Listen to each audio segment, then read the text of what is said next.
Muy buenas tardes a todas y todos mis compañeros diputados, presidenta de la mesa directiva y a toda la ciudadanía que nos ve a través de los medios de comunicación. Seré directa. En el apartado de atención a familias desplazadas, hace mención que en el actual año administrativo se atienden a 705 familias desplazadas, cuando en el informe anterior se atendieron a 755. Sin embargo, de acuerdo a la información desglosada, hace mención de que aún se encuentran en situación de desplazados 407 familias y en el recuento hecho en acciones duraderas hace una sumatoria de 370 familias reasentadas, lo que da una sumatoria de 777 familias, cifra superior incluso a las atendidas el año anterior. Me gustaría preguntarle, ¿a qué corresponde la diferencia de 72 familias atendidas entre atendidas y reubicadas? Asimismo, ¿cuál es la estrategia y atención que se da a las 407 familias en situación de desplazadas de manera inmediata? Es decir, ¿cuentan con programas de empleo temporal, educación o salud? Por último, sobre este tema, de acuerdo con su informe del primer año de gobierno al segundo, hubo una disminución del 6% de familias y personas atendidas por desplazamiento. Sin embargo, hubo un incremento de 21% de canastas básicas entregadas. ¿Cuál es la finalidad de la estrategia de distribución de estas canastas? En otro tema, uno de los principales problemas de la capital de nuestro estado es la movilidad, provocado en ocasiones por la protesta y movilidad social. En su glosa señala una disminución de atención a movilizaciones en el 20% respecto al año anterior.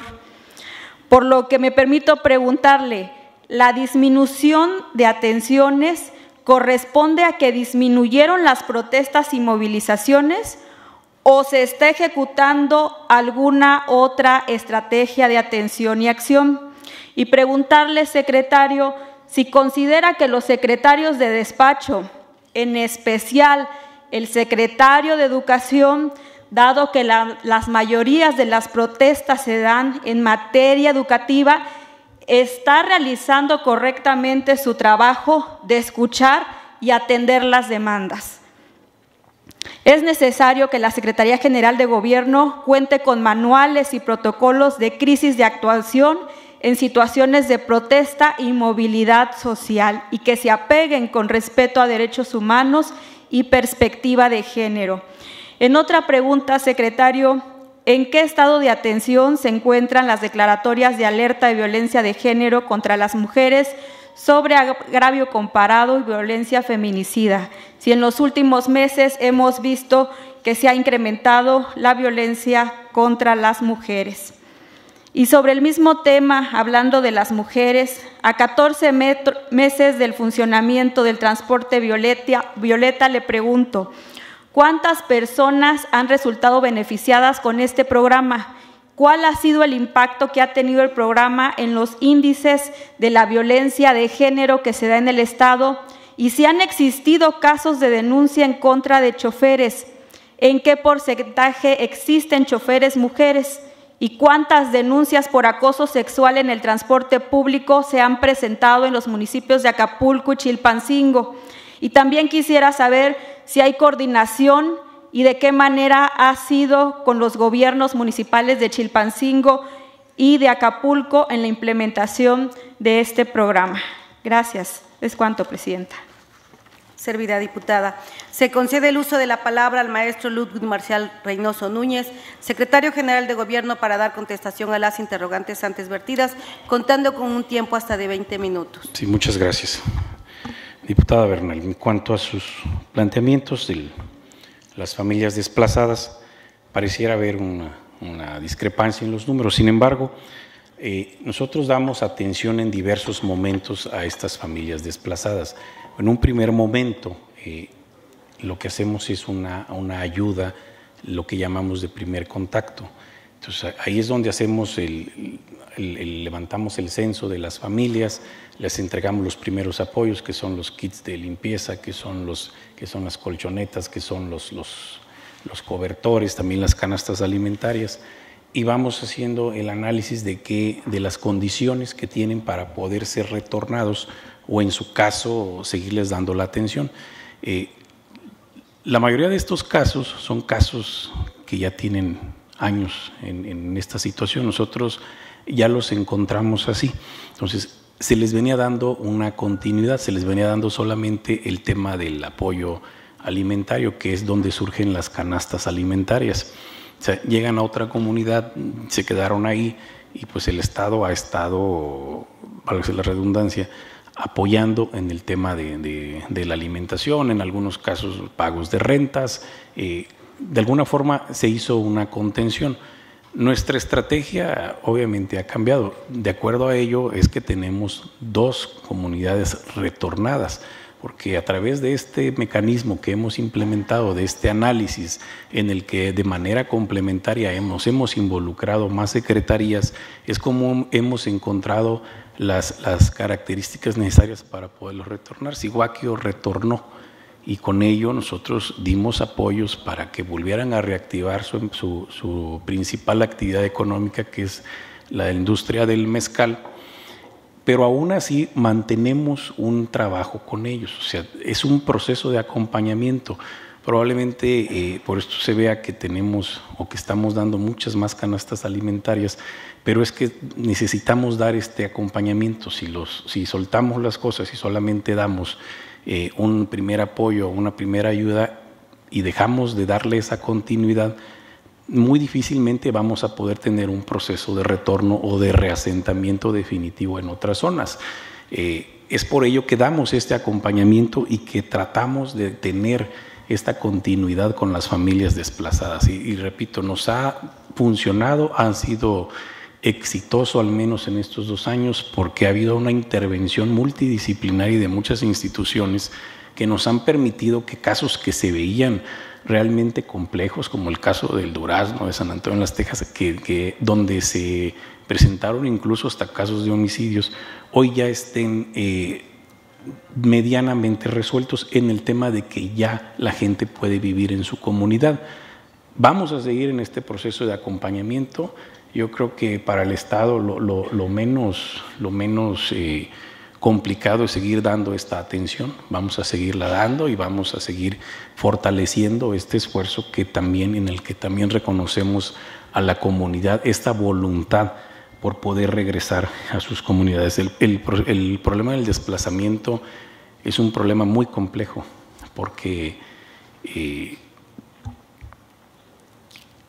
afecta a toda una comunidad y a una familia en cuanto a su forma de vida, a los niños en el tema de la escuela, a los adultos mayores, a la gente en su actividad productiva, y por eso le hemos dado este perfil y por eso queremos seguir en la continuidad de este trabajo y vamos y esperamos ir poco a poco resolviendo, ya teniendo lo que se llama un cierre con estos grupos de trabajo. Esperamos que prontamente ya tener otra comunidad retornada y una más ya con un cierre definitivo, con un reasentamiento definitivo, y lo daremos a conocer de manera puntual.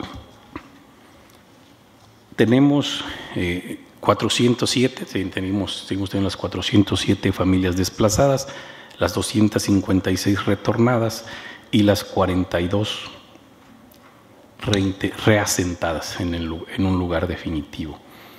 En las localidades de Tlaltenpanapa y Sihuaquio, ellos su situación como desplazados ya concluyó. Como les decía, esas 2 comunidades ya están terminados su situación como tal.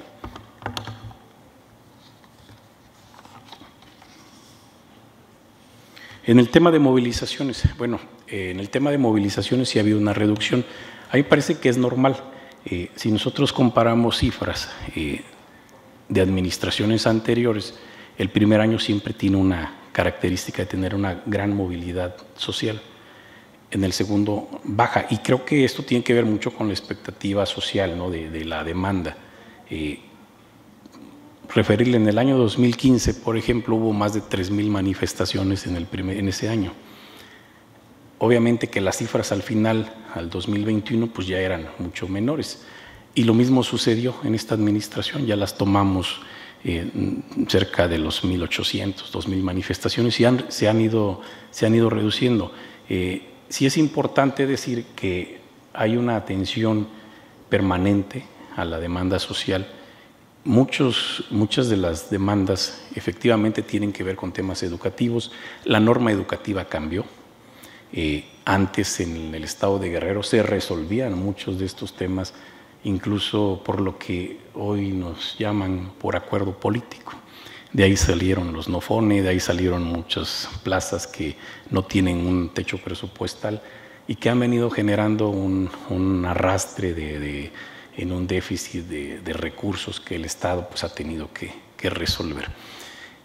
En materia de salud, este año las movilizaciones han tenido que ver necesariamente con el proceso de incorporación de los trabajadores al IMSS Bienestar. Muchos trabajadores pues, quieren formar parte de este sistema porque tiene mayores beneficios para ellos, ya dejan de ser eventuales y pasan a tener una plaza.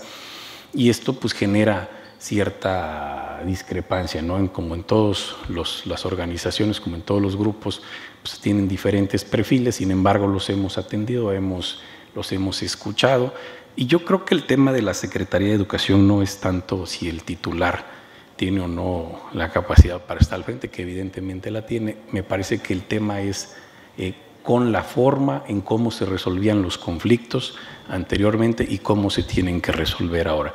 No podemos resolver un tema de una plaza, no podemos tener a resolver un tema de asignación de horas cuando esto se hace a través de procesos. Ya no es como se hacía antes, que se asignaban al amigo. Ahora tiene que haber un proceso, todo se concursa, todos participan, hay entidades coordinadas con la federación que están haciendo esta actividad. Y bueno, esto obviamente ha generado resistencias que cada vez son menos, pero sí se siguen observando. Tenemos también gran parte de estas manifestaciones del sector educativo por la infraestructura. Tenemos una infraestructura educativa muy golpeada, tenemos una infraestructura educativa ya de muchos años, a pesar de que se hizo en años anteriores hay un convenio que seguimos pagando para poder renovar la infraestructura educativa. La demanda pues supera a la capacidad económica del Estado. Y bueno, todos quieren escuelas, todos quieren mejores condiciones, laboratorios, computadoras.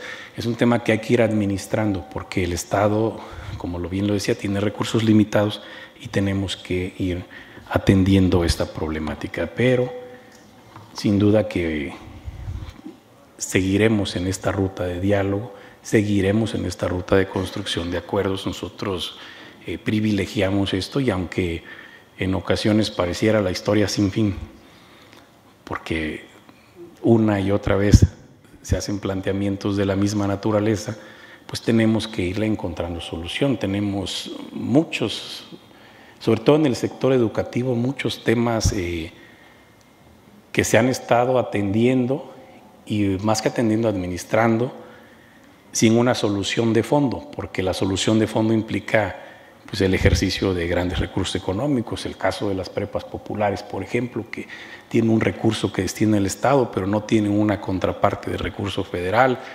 Sin embargo, la matrícula cuenta para la universidad. Es un tema complicado ahí, el tema de los directores encargados también, que no tienen plaza y ejercen funciones directivas.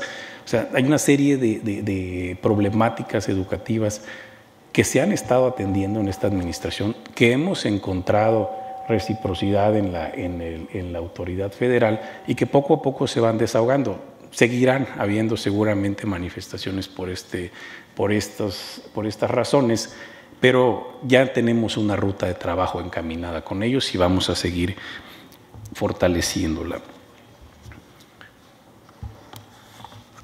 En cuanto a las alertas de género, en el programa estatal de acciones estratégicas para la atención de las declaratorias de alerta de violencia de género, se describen las acciones que se realizarán para dar cumplimiento a las 13 medidas y el avance es el siguiente. Cumplidas hay 2, en proceso de cumplimiento hay 1, parcialmente cumplidas 3 y no cumplidas 8. Con respecto al programa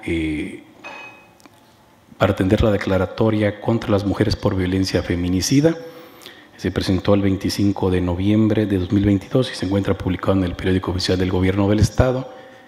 Para dar cumplimiento a las 21 medidas establecidas, el avance es el siguiente: no hay cumplidas, hay un proceso de cumplimiento 6, parcialmente cumplidas 5 y no cumplidas 10. Ese es el estatus que se encuentra de las alertas. En cuanto al transporte violeta, este transporte, a un año de su lanzamiento como iniciativa de la señora gobernadora del Estado, ha logrado que diariamente más de 6,000 mujeres y niños menores de 12 años viajen con mayor tranquilidad a sus destinos, permitiendo reducir los casos de acoso.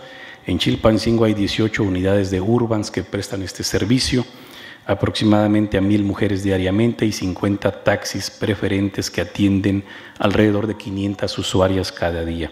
En Acapulco hay 4 unidades de la Cabús que ofrecen servicio exclusivo a 5,000 mujeres y 30 unidades de taxi preferente que brindan asistencia a 340 mujeres aproximadamente. Este programa es una iniciativa integral para prevenir y erradicar la violencia contra las mujeres, único en su tipo y que destaca por operar con perspectiva de género. Se cuenta con 2 mujeres de choferes en Urban y 2 de taxi, y se ha logrado reducir en un 90% los reportes de acoso en este tipo de transporte. ¿Sería cuánto, diputada? Sí, secretario. Se concede el uso de la palabra a la diputada Gabriela Bernal Recendis por un tiempo de hasta 5 minutos para que haga su uso de derecho de réplica.